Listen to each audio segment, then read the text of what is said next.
અહીંયા આવ્યા છો આજે, તો તમારું આ મામલાને લઈને શું કહેવું છે? આ અમારી માલિકીનું છે મંદિર. 300+ વર્ષથી અમારી માલિકીનું છે. થોડાક વર્ષો હું અહીંયા નહોતો એટલે આ ખાલી બંધ હતું, અને હું આજે અહીંયા નથી આવ્યો.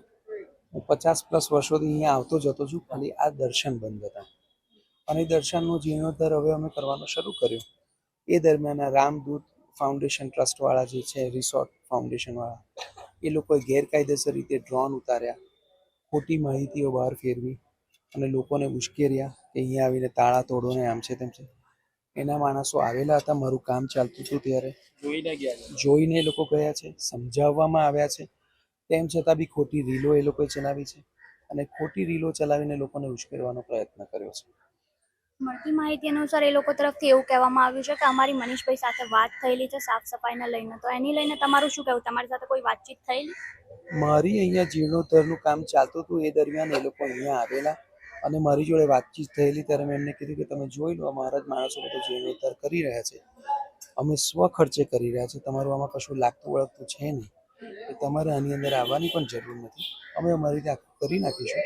તમે બીજા ઘણા બધા મંદિરો છે, ત્યાં તમારે જવું હોય તો તમે જઈ શકો છો, જે તમારો એજન્ડા હોય તે મને ખબર નથી. આ જ રીતે વાત કરેલી હતી. બાકી મેં એ લોકોને બીજું કશું કીધું નથી કે કોઈ કમિટમેન્ટ એવું કશું આપ્યું એ નથી કે લીધું પણ નથી. એટલે જો એના સિવાય એ લોકો કંઈ કહેતા હોય તો બધી ખોટી વાત છે. એ લોકોને એવા પણ આક્ષેપો હતા કે જે એ લોકો અહીંયા આવેલા ત્યારે આ સ્થાનિક લોકો દ્વારા એ લોકોને કોઓપરેટ કરવામાં નહોતું આવ્યું, કારણ કે અંદર પછી એ લોકો કૂદીને ગયેલા હતા અને એ લોકોએ અસામાજિક તત્વ કહીને આ લોકોને સંબોધિત કરેલા છે. તો તેને લઈને તમારું શું માનવું છે કે કઈ રીતે તમે આ વસ્તુને જુઓ છો? બેન, તમે તમારા ઘરમાં રહેતા હો ને થોડા દાડા બહારગામ ગયા હો અને તાળું મારેલું હોય અને બીજો કોઈ અજાણ્યો માણસ બાજુવાળાના ઘરમાંથી કૂદીને અંદર આવે, તો તમારા ઘરમાં તમારી જોડે રહેતા જૂના પાડોશીઓ હોય એ પ્રોટેક્ટ તો કરે ને તમારા ઘરને, મકાનને. એ જ આ લોકોએ કરેલું છે, એનાથી વિશેષ કશું નથી કર્યું. અસામાજિક તત્વ કે એવું કશું કોઈ વાત જ નથી, કોઈ જાતનો કોઈ વ્યભિચાર થયો નથી. ખોટી રીતે ઘૂસવાની વાત કરે એટલા માટે થઈને આ લોકોએ પ્રોટેક્શન કરેલું છે કે ભાઈ અમારા પાડોશી છે. તમે તમારા ઘરને આ મહાદેવની જગ્યાએ તમારું ઘર મૂકી તમે વિચારી જો, એના જેટલી ચોખ્ખી વાત છે, એનાથી વિશેષ કંઈ નથી. બાકી બધી વાતો આ લોકોની ખોટી છે. એ લોકોનો મલિન ઈરાદો હોય એવું દેખાય છે કે તાળા તોડીને જતો રહે. બાકી કોઈ તાળા તોડવા, તમારા ઘરના કોઈ તાળા તોડવા આવે તો તમે શું કરો? આ એ પરિસ્થિતિ છે. અને આવીને તોડવા પ્રયત્ન કરે છે, એના પણ ફોટા છે. એ ફોટા એ લોકોએ વાયરલ નથી કર્યા. એ લોકોને કહો કે અમારા કયા કયા માણસો હતા, એમાં વકીલ પોતે પણ ઇન્વોલ્વ હતો એ લોકોનો, અને પથ્થર બી મારેલા છે. અને મેં પોલીસ સ્ટેશનની અંદર એ લોકોના નામ સાથે મૂકેલી છે. તો જેવી લોકોને એમ લાગતું હોય તો એ લોકોને જઈને બધા માણસોને બોલાવીને કે આ 50 વર્ષથી બંધ હતું, પરંતુ અંદરથી કોઈ સાફ સફાઈ થઈ નથી, કારણ કે આ મંદિર છે. મંદિરની અંદર દારૂની બોટલો ને બહુ બધી વસ્તુઓ મળી છે. સ્થાનિક લોકો દ્વારા બી સાફ સફાઈ કરવામાં આવી નથી. 50 વર્ષથી બંધ, એટલીસ્ટ સાફ સફાઈ કરી શકતા હતા. અને દારૂની બોટલ મળવી એ બહુ મોટી વાત છે. પહેલા તો 50 વર્ષ જેટલું બંધ નથી, એનાથી ઓછા વર્ષોથી બંધ છે. અને અમે લોકો અમારી રીતે ખાલી જનરલ સાફ સફાઈ કરાવતા હતા, કાયમ માટે. આજથી નહીં, કાયમ માટે, કે ભાઈ મહિને એક વખત કે 1.5 મહિને એક વખત માણસો સાફ કરી નાખે, અને એ રીતે આપણે સાફ કરતા આવ્યા છે. એટલે દારૂ બારૂનો તો કોઈ પ્રશ્ન નથી આવતો.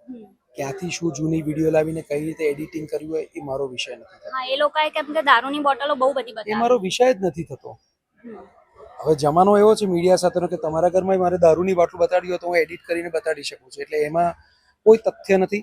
અને મહિને 1.5 મહિને અમે જે જનરલ સાફ કરતા હતા એ જ સાફ કર્યું છે, અને સાફ થતું જ આવ્યું છે વર્ષોથી. ખાલી ખોલ્યું નથી, જીર્ણોદ્ધાર હવે શરૂ કર્યો છે. સફાઈ સતત થઈ છે. આ 30, 40, 50 તો છે જ નહીં, પણ 30, 40 વર્ષ જેટલા હશે એમાં સફાઈ સતત થઈ છે. જીર્ણોદ્ધાર હવે થઈ રહ્યો છે. અને સફાઈ અને જીર્ણોદ્ધારમાં ફરક છે, તમે સમજી શકતા છો. હવે મારો છેલ્લો સવાલ છે, આ મંદિર હવે ખુલશે ક્યારે અને જે ભક્તો છે તેમના દર્શન ક્યારે થશે? જીર્ણોદ્ધારનું કામ ચાલી રહ્યું છે. જીર્ણોદ્ધારનું કામ પતશે એટલે ઓટોમેટિકલી બધાને જાહેરાત કરી દેવામાં આવશે કે હવે આપણે આને કાયમ માટે એ કરી રહ્યા છે. એ વખતે હજુ કામ ચાલી રહ્યું છે, એટલે શરૂ થયું એની સાથે કીધું, એટલે હું એકદમ તો તમને એ કહી ના શકું. હું તો ખાલી શ્રાવણની અંદર એક વખત ખાલી એક ખોલવાનું છું, પણ એ ફક્ત એક દિવસ ખાલી એક શુકન પૂરતું. એને માટે પબ્લિકે આવવાની કોઈ જરૂર નથી. જીર્ણોદ્ધારનું કામ પતશે પછીથી જણાવવામાં આવશે, પછી બધા ચોક્કસ વેલકમ છે. પણ આ શ્રાવણ પૂરતું તો ખાલી અમે લોકો જે છીએ એ જ ખાલી પૂજા કરે છે, કારણ કે શ્રાવણ છે. શ્રાવણ ના હોત તો એ પણ અમે ના કર્યું એટલા પૂરતું. એટલે એ વખતે કોઈ આવવાની જરૂર નથી. આખું જીર્ણોદ્ધાર થઈ જાય પછી અમે જ જણાવીશું.